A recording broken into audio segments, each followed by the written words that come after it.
Malgré la bonne foi et la volonté de son Excellence, Monsieur le Président Félix-Antoine Tshisekedi, de trouver des solutions concertées dans la guerre d'agression imposée par le Rwanda à notre pays, les forces de défense du Rwanda, sous les couverts du M23, ont lancé depuis jeudi le 20 octobre 2022 des attaques sur les positions des FARDC sur l'axe Rangira-Wanguba-Tchengerero.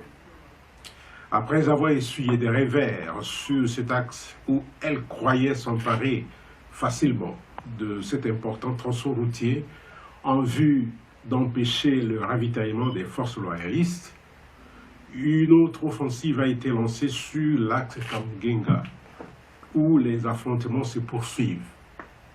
Dans l'ensemble, nos hommes se comportent de manière exemplaire sur le terrain et les forces loyalistes continuent à fixer l'ennemi.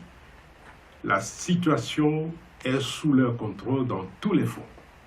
Ces attaques ont mis fin à la calmie qui s'observait dans le théâtre des opérations, provoqué des morts inutiles et entraîné la souffrance de nombreuses personnes déplacées qui fuient les combats.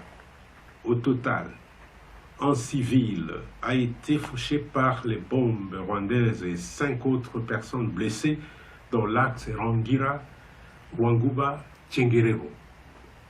Dans l'axe Tamugenga, 3 civils ont été tués et 35 autres blessés, dont les enfants à Nyabiko. Les forces armées de la République démocratique du Congo rassurent la population de leur détermination de répondre avec vigueur à ces attaques, de défendre l'intégrité de notre territoire et de protéger la population jusqu'au sacrifice suprême.